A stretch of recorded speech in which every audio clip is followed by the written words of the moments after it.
The garden tour. That was the front yard. What's today? The 23rd August, 2025.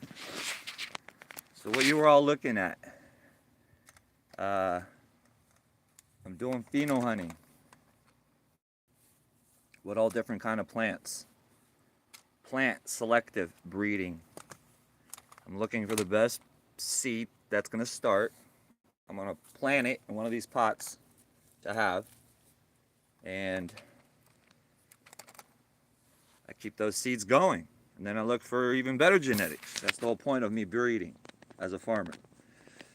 I've been doing this with canny, the hempy, medicinal plant, cigar tobacco, healing cancer now with technology, extracting the sticky film.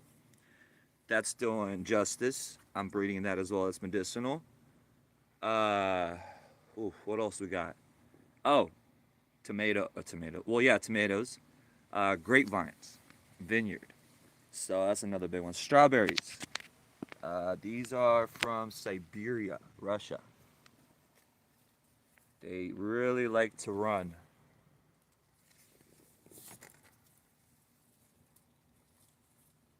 Big vines. These are all little strawberry plants. There's a root system right there. I don't know if you can see it. So a few different genetic plants that I am focusing on. Oh, iris. Iris from seed. That's a big one too. Fruit trees from seed. 6 years, 7 years. Some from nurseries. Corn is a microgreen seed that I started. I wanted to sell microgreens to the local Sacramento downtown restaurants, and I just haven't had transportation. My horse, I can't ride my horse. That's gonna be a problem. Uh, and the vehicle, well, it takes money to make money. So, trying to figure the transportation situation out. I look dead tired because I've been not sleeping like I should be. But it's not a bad thing. It's more of therapy. Uh, the pig in the back, she's doing good. Hopefully she didn't eat all my chicken. I know. I did not expect that. Other than that, weather is nice. It's not too hot. It's just enough breeze right now. And it's like 6 o'clock already. Where did I get these apples? Oh, what is going on? I'll be right back.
Alright, I'm back. Yeah, so right now in the seed room, I have cigar tobacco seeds starting. And once fall hits, all these plants are going to start dying off seasonally. And so this lettuce, tomatoes, corn, uh, It's all gonna be gone. And cigar tobacco that I'm growing, usually a cigar tobacco only grows about half a year, 6 months, 6 to 8 months. The genetic that I've been the one that the genetic I've been working with, it survived 3 years. One plant, 3 seasons. So it's a very strong and hardy plant, and so that's going to be the main focus on that genetic. It's hardy, doesn't die, uh, and then propagate all these pots with cigar tobacco, because the actual root system of a cigar tobacco helps with the microbe activity, softens up the soil, makes it more activated. So there's a few benefits with the cigar tobacco. Once fall hits, I got the seeds started that take forever. It's been a month now. Like 3 weeks. A month to yeah, close to a month. Wow. And the plants are like this big. It's unbelievable how slow cigar tobacco grows, and then it takes off once you get it in the ground. Like talking. Whew. All right, so that is the plan for this coming up fall. Another 2 more months. I'm not in a rush. I want it to be nice and cool.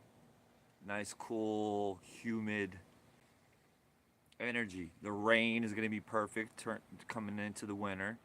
And then once I get all these plants, tobacco plants started, with the seasons, as hardy or maybe as cold as it gets, whatever the weather as it's changing, it will show me what plant does what next, if that makes any sense. Survival mode. Through the winter, working with this pot, maybe not straight in the ground. Not maybe, that's the plan, is putting cigar plants into these pots. A lot going on.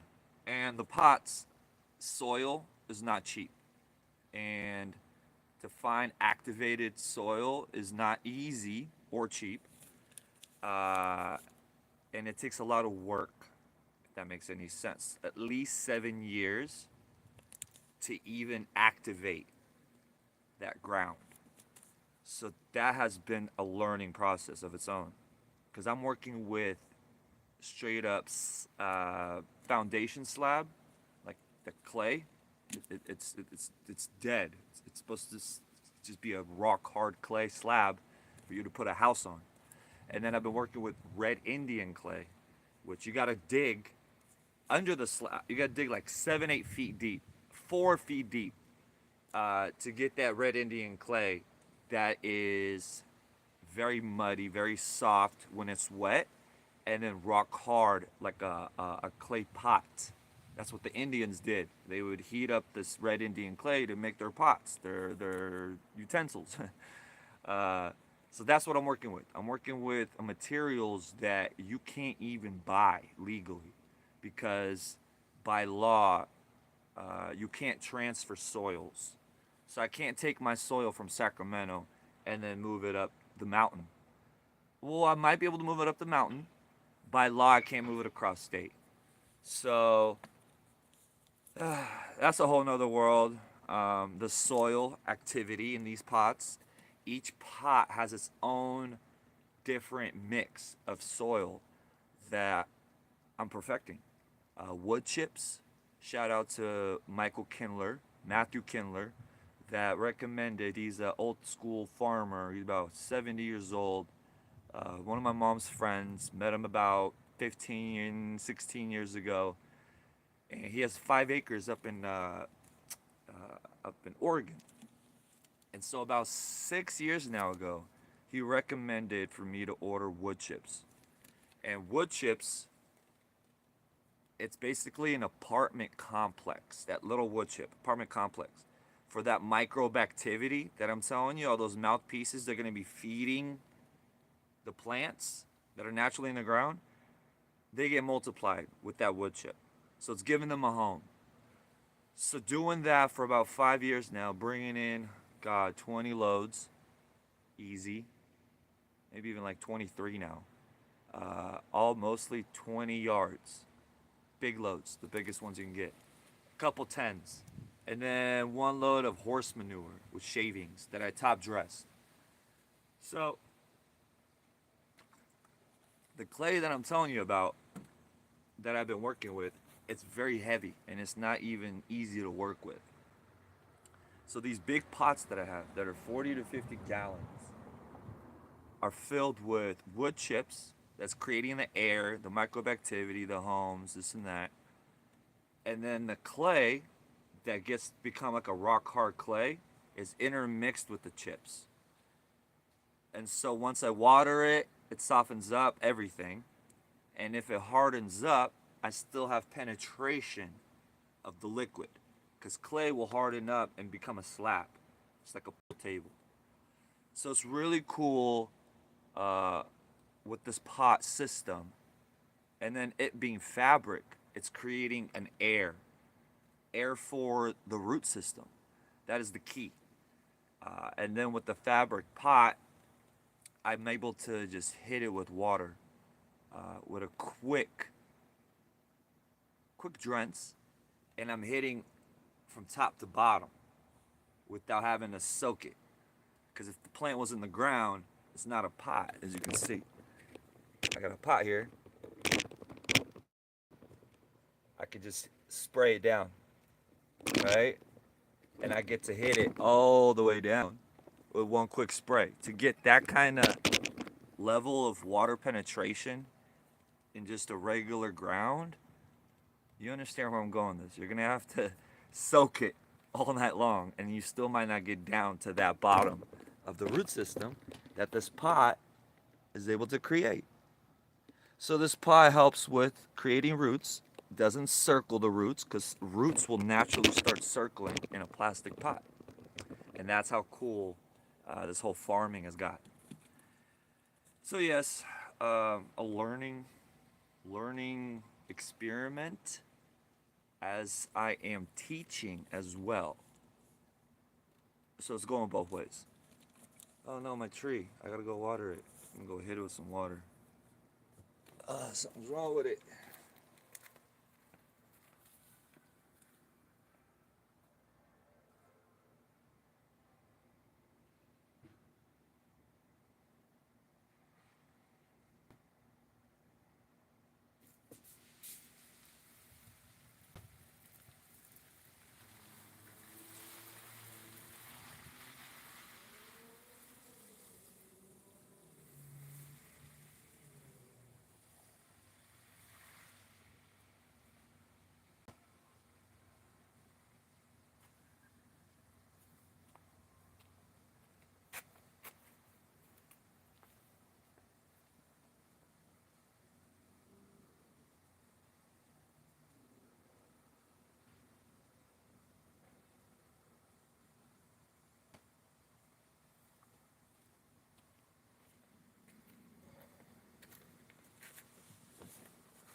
Alright, back.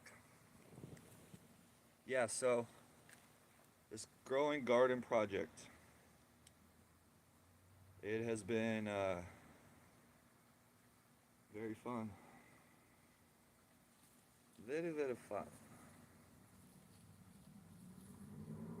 I'm excited for more room. I got pots on top of pots. And it's pretty funny how you all are still amused of the struggle. I tell you.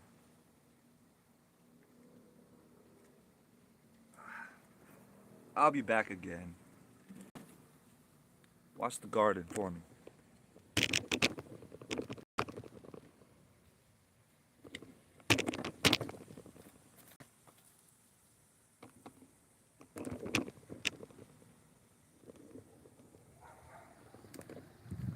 Hold on, let me reverse this.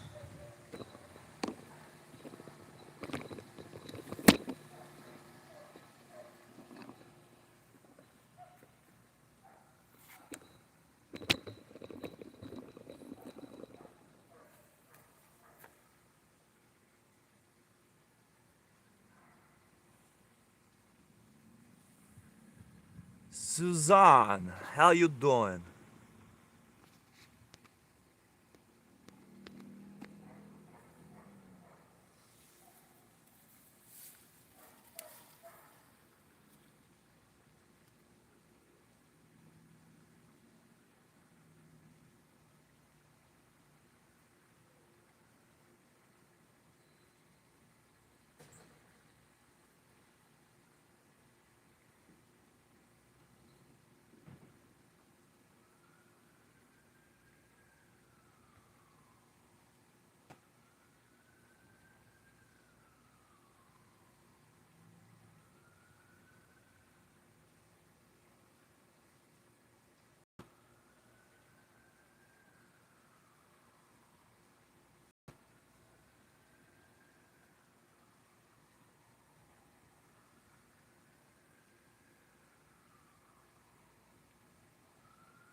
I'm back. I am the back.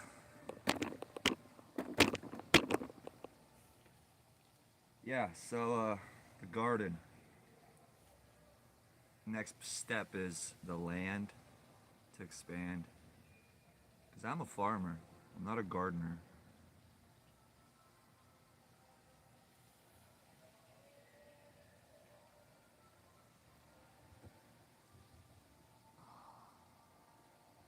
I need my hair tie, yo.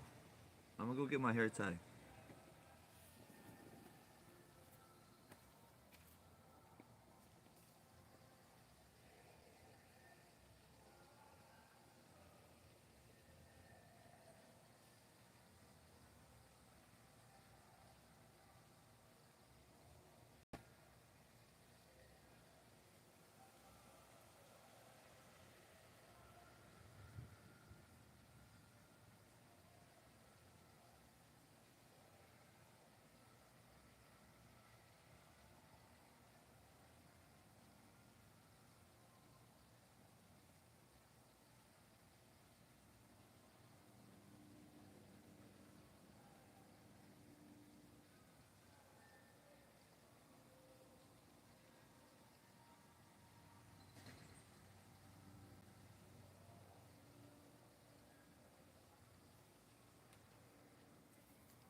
Oh yeah. Ah, how do you girls do it with your long hair? It's so hot. Beauty is pain. Whew. I love it.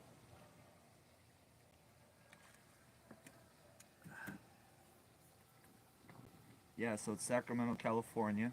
It's about 7 o'clock. And the sun is still hot and ready.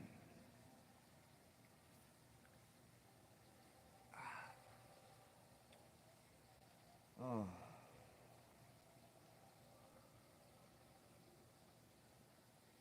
unreal how this garden has been growing.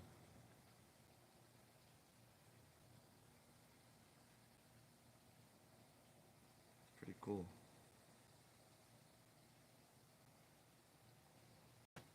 That's the whole objective is propagation. And I've got about, I don't know, I'd say, to be safe, 200 grapevines rooted and growing. Very powerful. And the grapevine was from two different sources. I have a yellow wine grape, Chardonnay, and then a Cabernet, purple. Cabernet came from American River College, 2016. I took a how to manage a vineyard class. And the reason it was in spring is when you start uh, cutting down the the vines for them to start budding again. Because the new year starts. Grapevines need to sleep, so you don't want to touch the vines throughout the winter. Fall, these leaves are gonna lose their leaves. Winter comes, they're hibernating, sleeping, and then you got spring, where then you trim that long vine that's been growing this whole year, and now I got my own little. Now I got this nice little rootstock with roots ready to grow again. So that's been my job is to, as a farmer, you create your canopy. And so I get to direct how many different vines and horns my grapevines will have. And so that's what I've been doing. I've been directing um, these grapevines that I've been propagating. ARC American River Horticulture class. The cool part about that is they have a garden in the back, and they had about 7 different rows of grapes, and this was the newest row that they just planted. That the teacher, he's actually a vineyard owner. He let us clean it and take vines home one day. Excuse me. And so I took vines home one day. I popped it in this beautiful front yard, and it rooted. It grew, but it didn't give me any fruit. I got this vine 2016. Took 7 years to finally see grapes. I couldn't believe it. Right. So 7 years later, I finally see that this vine is even producing. Next year, first year, 7 years later, it gives me, I don't know, like 2 clusters, purple clusters. On the next year, it gives me 36, 35, I forget the perfect number. 35, 36 perfect grape clusters. And so, as much as I ate them too, I did dry them, froze the seeds, give them with seeds you want to give them a freezing timing. When I say freezing, some seeds can't handle the freezer. Some seeds need to be stored in the fridge. But that storage of the cold temperatures builds up the seed. That's another big thing that I've been doing since I've been breeding. Marijuana is big on this, cannabis. The seed is going to be a lot more hardy and stronger as it goes through the winter. But you're putting it in a freezer. You're putting it in a refrigerator, and cannabis can handle the freezer. So back to this grape that I've been propagating since 2016, not even waiting on fruit. This was just a memory that I had with ARC. Finally gives me fruit 7 years later, couple clusters. Then I'm like, whoa, I can't wait to take care of it. So I start feeding it, I start working it. So that's why next year I had 36 clusters. I'm pretty positive it's 36 clusters. Clusters, grape clusters, purple clusters. Usually on a grapevine orchard, you get like a couple clusters because you keep them nice and trim. You got a couple horns. This motherfudging beautiful grapevine grows into like this massive grape cluster full of clusters, right? So you got a big grape 36 clusters looking like one cluster. That's kind of funny. So that was the coolest part of my gardening journey, is getting this Cabernet red wine grapevine from ARC American River College. Now here's the coolest part, saddest part. I go back to college 2 years later. Softball, what's up with it, baby? I go back to college 2 years later to check up on the vineyard. This is 2016, 17, 18. So it's about 2018, right before pandemic. I go back to the college.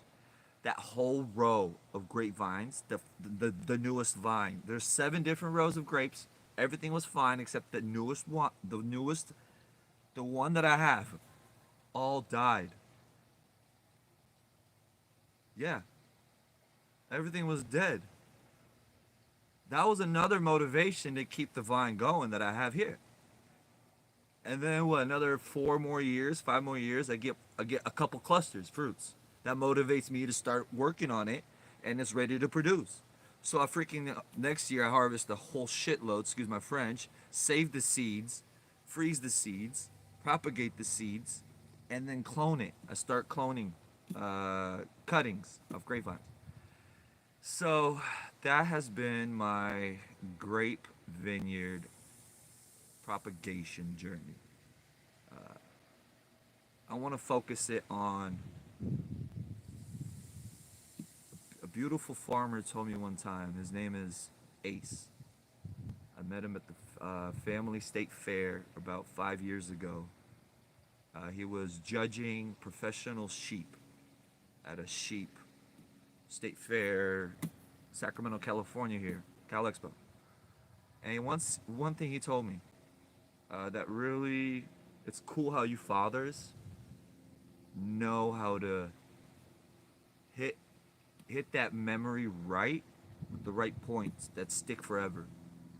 Uh, and it's pretty common sense, but it's nice to have somebody, an elder, tell you exactly what's next or how you're gonna fall, break if you don't, process it right. So this is the one thing you told me. Focus. In farming specifically, you can have 1,000 different sheep breeds, genetics.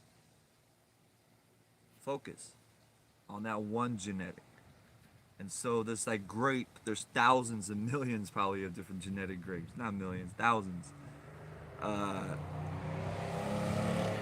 and that is what I am doing here, is focusing on ARC, a dream that I tried to achieve, and then focus on its propagation.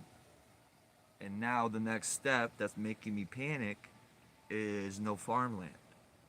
I have more grapes in the back growing wild than I've ever seen. And once fall hits, once winter, once the vines sleep, hibernate, spring's gonna come. And then I have to clone and keep them clean, propagate. And then I need space to keep those cuttings going. Because fuck, excuse my French, because fudge, I'm not the only one that needs grapes.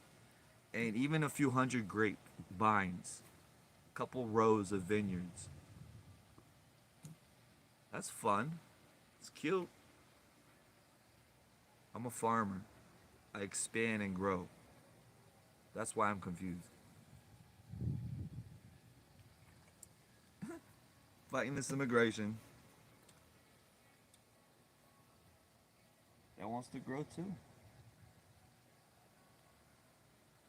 Anyways, I do not want to waste your time as I'm documenting my stress that should leave in due time. It's so beautiful. I got these palm trees here in Sacramento. It makes me feel like I'm in Hawaii. And Hawaii doesn't have these kind of trees, so it's just like that. Like, this is so cool. You can't even compete with Hawaii. Well, Hawaii has its own tropical, so it's pretty nice. I like the way this vibe is coming together.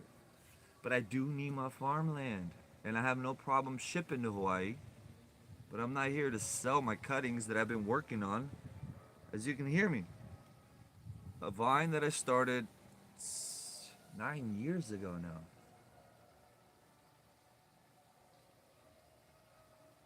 That I'm deeply attached to. It's my baby. If that makes any sense. Plants, animals, they're all coming together. My beautiful ladies.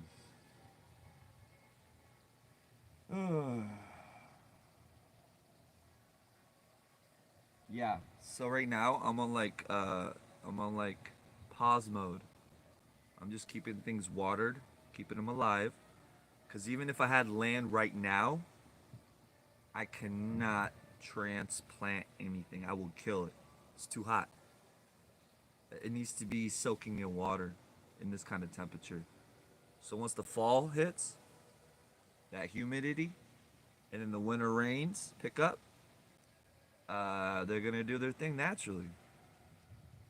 And the coolest part is I want all my plants to keep growing until they naturally die from weather cause is the only thing I can think of because I feed them.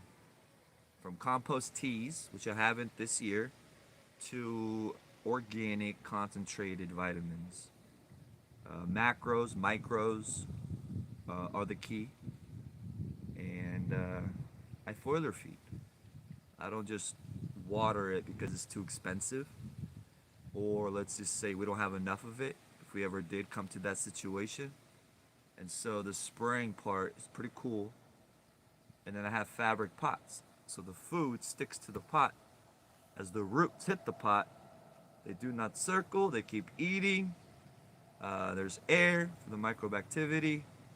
And it's just one of those beautiful balances that I've been learning.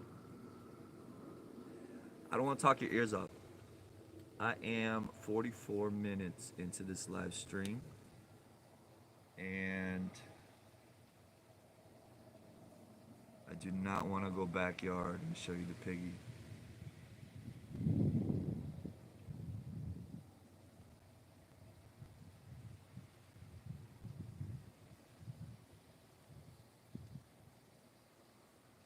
She's really cool, but she's not a freaking toy. My pig is something scary.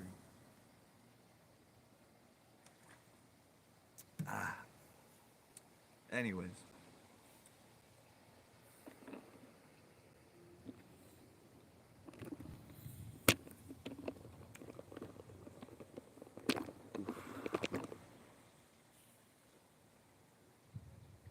Hopefully y'all having a beautiful day.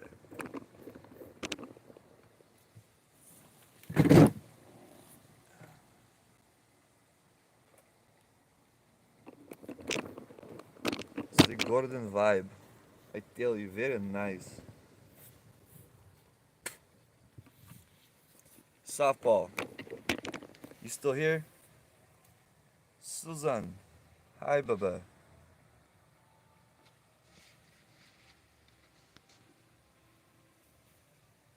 What's Gucci in the neighborhoody? Bada bing. Oh, life is good.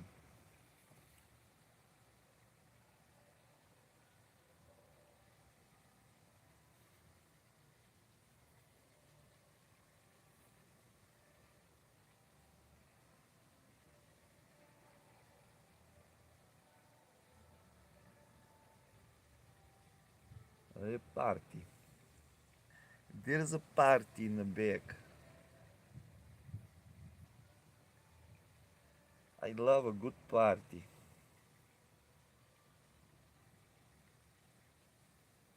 Ay, ay, ay. Life is so good.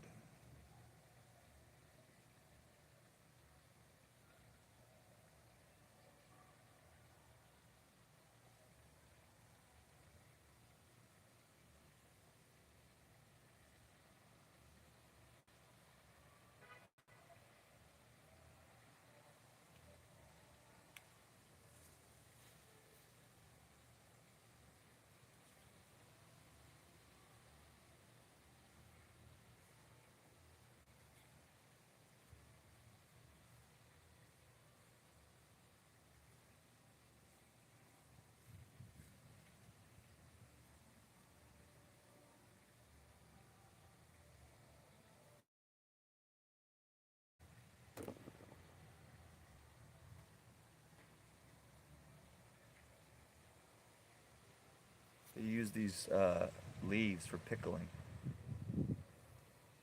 I didn't know that. Grape. It helps keep the pickles crunchy. Then they'll take this leaf and they'll wrap it in rice called dalmonte, something like that. Dolmy is the word for it. Really cool.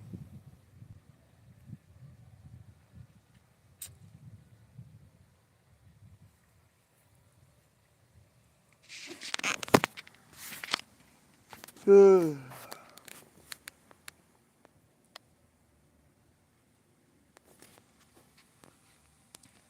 wish I could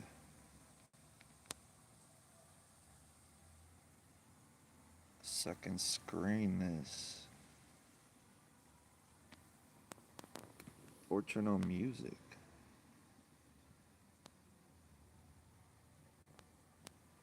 Zara-papa. I'm Lebanon. Come sit.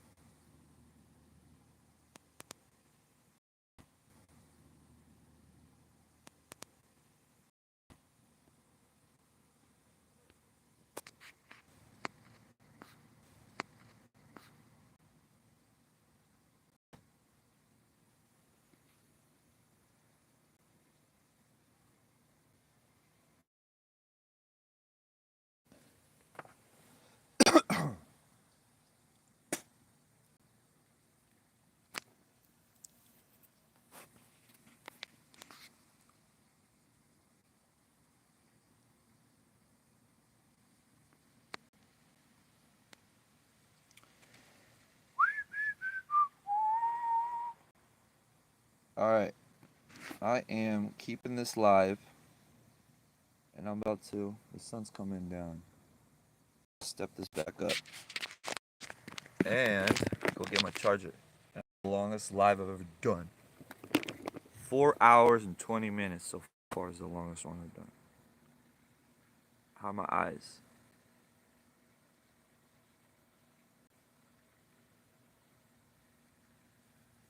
Just waking up. Oh, God. Hold on.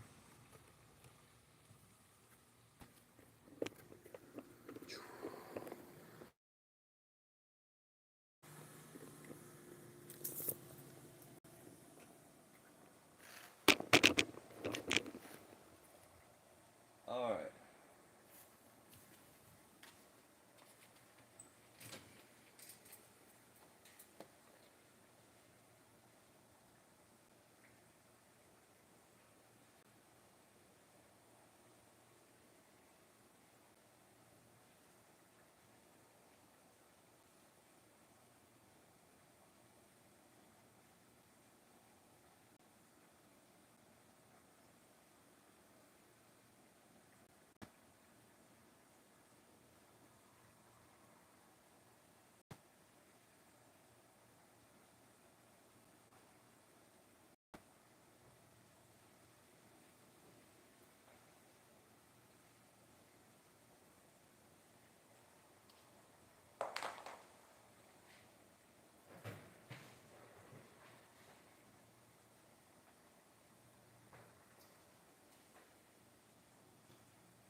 So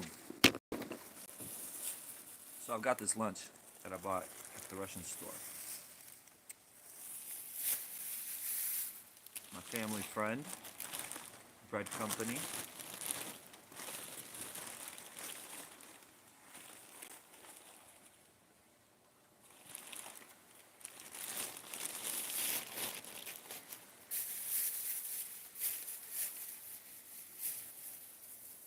So homegrown local tomatoes.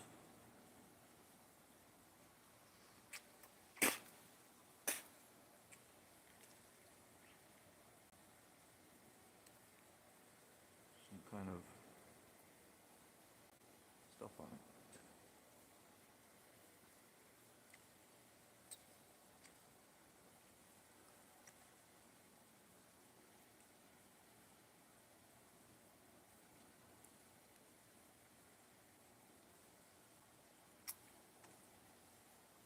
Very meaty.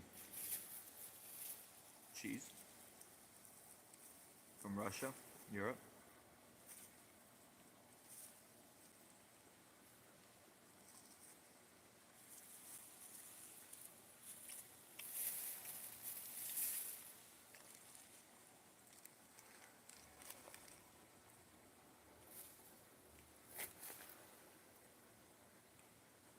This fish.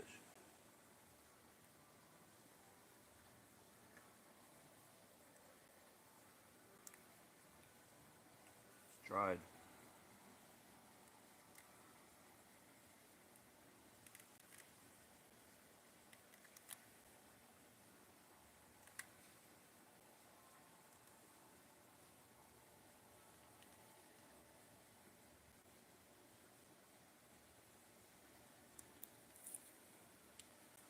Very fishy.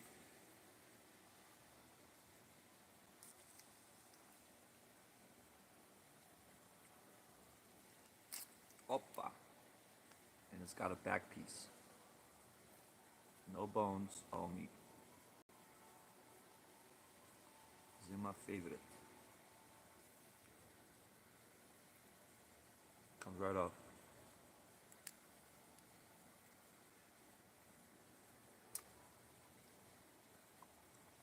And it's very chewy and salty.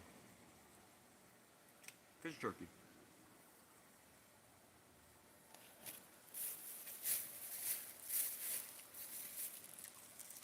Got another tomato here.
Oh God. That was good.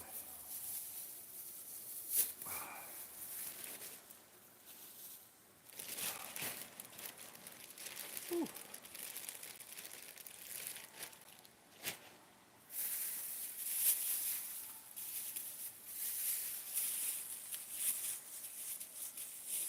Let me go put this back in the fridge.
What's up?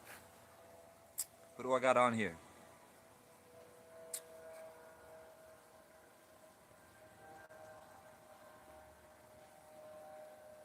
Say hello. Chat.